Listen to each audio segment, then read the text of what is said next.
To today's class on equivalent fractions. So, what are we going to be covering today? Well, first we'll do an explanation, then we're going to do a couple problems, then I'll give you some homework problems so you can practice them by yourself. So first, let's start with the explanation. Equivalent fractions are, like the name suggests, fractions that are equal. Well, you might not understand what that means, but I'll explain it in more detail. Think about it like this. Let's say you have one pizza. If you cut into two pieces and take one piece of the two pieces, you get 1 over 2, and it's around this much. Let's say you cut into four pieces. This time you take two of those four pieces. Well, those are the same amount. Same if you cut into 6 and take out 3 pieces, and you cut into 8 and take out 4 pieces. All of them are the same amount. Those are equivalent fractions. Are these two fractions equivalent, 4 over 5 and 3 over 5?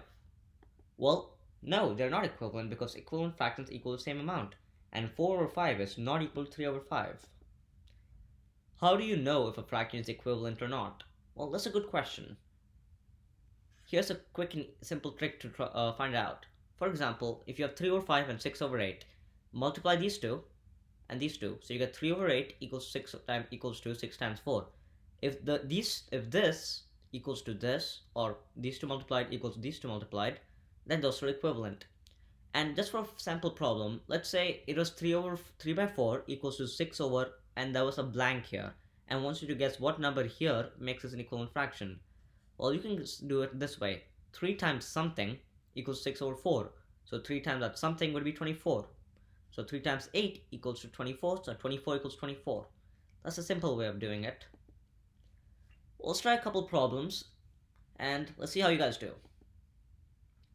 So pause the video right here, and I'll tell you guys how to do it.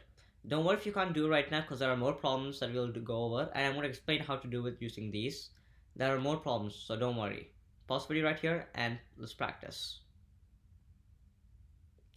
Okay, I hope you guys were able to do those problems. If not, don't worry.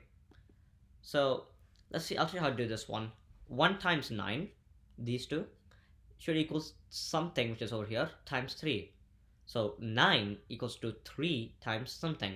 Well, 3 times 3 is 9, so that means that this something over here must be 3. So 1 over 3 equals 3 over 9. Let's use the same logic for this one. 1 times something equals 2 times 6. So 12, which is 2 times 6, equals to 1 times something. That something must be 12 then. 6 times something equals 3 times 10. So 30 equals to 6 times something. And I'm sure as you all remember, 6 times 5 equals to 30. Well, let's do some homework problems by yourself. I'll tell you the answers, and I hope you guys are able to do it. Pause the video right here, and let's get to it.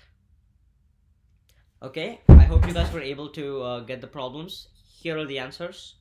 Again, 5 times 4, which is 20, equals 10 times 2. 21 times 8, which is 168. That might have taken a bit of time, that's okay. Equals to 7 times 24, which is also 168. And 9 times 4, which is 36, equals 3 times 12, which is also 36. So 9 by 12 equals 3 by 4, 21 divided by 24 equals 7 by 8, and 5 by 2 equals 10 by 4. Okay, let's go. Thank you guys so much for watching, and I'll see you next time.